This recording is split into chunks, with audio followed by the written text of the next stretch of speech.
In this particular video, we are going to see different types of analysis which are basically used to calculate or measure the runtime, and these are basically best case, worst case and average case. Hello everybody, this is Sanjay and welcome to my channel Tech Tip Now. चलिए सीखते हैं और सीखने के साथ साथ समझते भी हैं।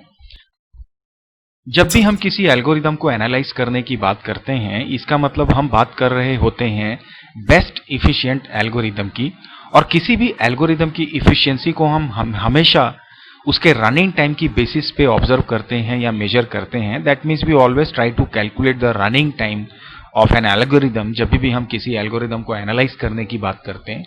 चूंकि ये रनिंग टाइम बेसिकली थ्योरेटिकली हम मेजर करते हैं या एनालिटिकली हम मेजर करते हैं या प्रायरी हम मेजर करते हैं, इसलिए हम कभी भी एग्जैक्ट टाइम की बात नहीं करते हैं। हम हमेशा एक अप्रॉक्सीमेट टाइम की बात करते हैं, मैक्सिमम टाइम की बात करते हैं, and that is called what your run time. और रन टाइम के साथ एक इंपॉर्टेंट बात यह होती है कि जो हमारा रन टाइम होता है वो कहीं ना कहीं डिपेंडेंट होता है हमारे इनपुट के साइज के ऊपर। Let's see this code. यहाँ पर एक छोटा सा हमने कोड स्निपेट लिखा हुआ है जहां पे कि हम एक लूप रन कर रहे हैं n टाइम्स। लेट्स सपोज कि अगर मैं यहाँ पे n की वैल्यू कंसीडर करता हूं 10, इसका मतलब ये लूप जो है हमारा 10 टाइम स्टार को प्रिंट करेगा। सो वी कैन से जो इसकी रनिंग टाइम होगी that will B 10। And similarly if I put 100 into n, so obviously this will run for 100 times, so this time the running time will be 100. So कहने का मतलब ये है, इस एग्जाम्पल से आपको समझ में आ रहा होगा कि किस तरह से हमारे एल्गोरिदम का जो रनिंग टाइम है वो डिपेंड करता है इनपुट के साइज के ऊपर। बट क्या ये कहना कि रनिंग टाइम सिर्फ इनपुट साइज की बेसिस पे ही वेरी होता है या चेंज होता है, क्या ये सफिशिएंट है? चलिए एक और एग्जांपल देखते हैं और वहां से समझने की कोशिश करते हैं कि जो मैंने क्वेश्चन किया है उसका आंसर क्या होगा। नाउ यू सी, यहां पर हमने एक एल्गोरिदम लिखा हुआ है जो बेसिकली एक सर्चिंग एल्गोरिदम है। इस एल्गोरिदम का पर्पस ये है कि एक एरे है मल्टीपल वैल्यूज के साथ में, और एक पर्टिकुलर आइटम हम सर्च करेंगे, उसकी लोकेशन हमको फाइंड करनी है। Now the suppose this is my array.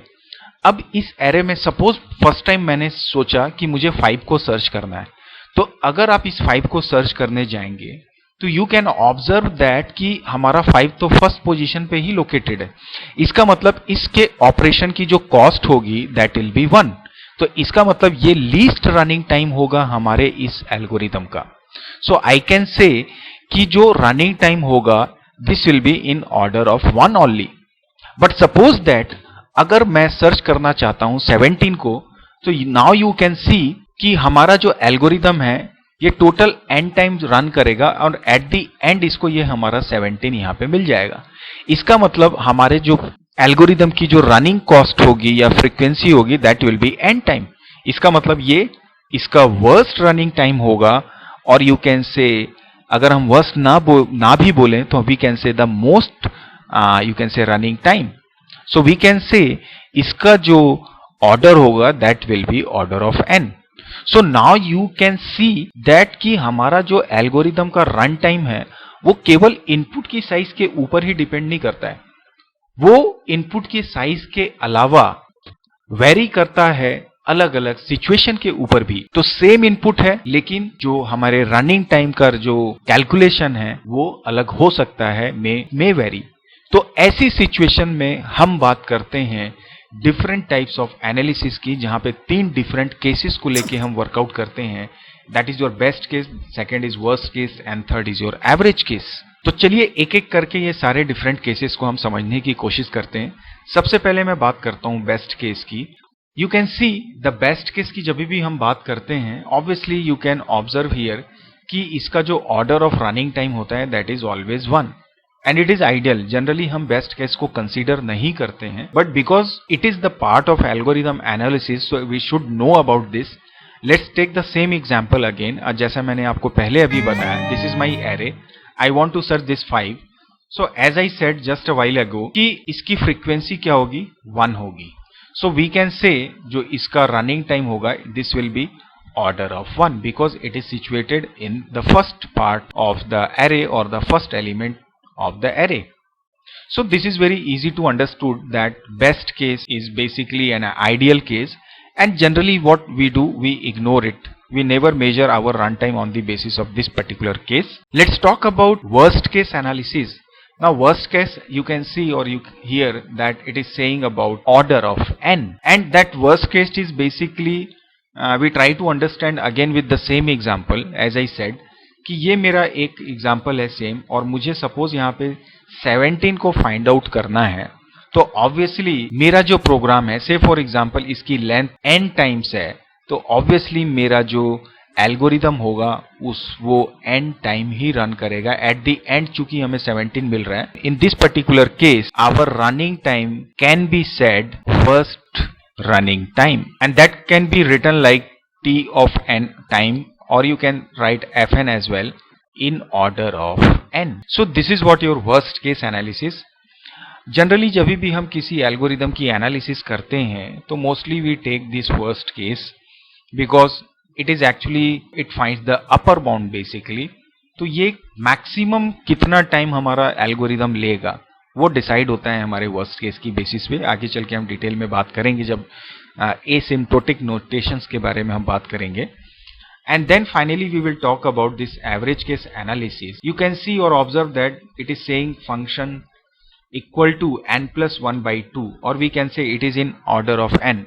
Why we are saying order of n? Let's try to understand this also. Average case is what basically? Again मैंने एक code snippet ले लिया है सेम एग्जांपल का, searching algorithm का जो अभी हमने देखा. अगेन मैं बात करता हूं सेम एरे की. लेट्स सपोज अगर मुझे फाइंड आउट करना है 18, तो इसका मतलब 18 जो है वो सेकंड पोजीशन में है, तो इसकी रनिंग कॉस्ट होगी 2. But if it is 54 we can say third position, so running cost will be 3. And similarly 23 is in fourth position, so we can say the running cost is 4. So that means we are not sure how many times our loop will be executed or what would be the exact or approximate running time of our algorithm in this particular situation. So how can we measure it? Suppose there are different numbers like nk. तो इन सब की जो probability है suppose वो है p1, p2 and all like this. So इसका जो average होगा that will be definitely n1 dot p1 plus n2 dot p2 plus so on nk dot pk. So in this particular example, because there are n numbers, so we can say the probability of each number will be 1 by n. So the average will be n plus 1 by 2 multiplied by 1, which will be equal to n plus 1 by 2. So we can say the average case, so we can say in average case the running time, that is tn or fn, will be n plus 1 by 2, and that can be taken as fn equal to order of n, because if this is a polynomial, इसकी जो highest degree है that is n. So finally we can say or we can come to the conclusion that order of n पे भी हमारा average case होगा, because we can not assume probabilistic distribution which actually apply to the real situations. एक बात और आपको मैं बता दूं कि एवरेज केस का मतलब ये नहीं है कि we are talking about the mean value in the context of algorithm analysis, because it might be possible that algorithm will take 2 steps और मे बी 3 स्टेप्स और मे बी 4 स्टेप्स और 6 steps और you can say any number of steps. At last जो final हमारा outcome इस video को देखने के बाद निकलता है वो ये कि we always consider worst case of algorithm analysis because it gives us upper bound. Now what is upper bound? Definitely we will learn about it also. Upper bound को आप बोल सकते हैं maximum limit we are actually saying on the performance, and worst case algorithm analysis guarantees that it will never perform, means आपका algorithm कभी भी हमारे worst case की जो रनिंग टाइम है उससे भी वर्स्ट पोजीशन पे जाके परफॉर्म नहीं करेगा. सो आई होप आपको ये वीडियो देखने के बाद समझ में आ रहा होगा कि किस तरह से हम डिफरेंट केसेस में एल्गोरिदम को एनालाइज करते हैं to measure the run time. So that's it for this session guys. मिलते हैं नेक्स्ट सेशन में नए कॉन्सेप्ट के साथ में. तब तक के लिए बाय बाय.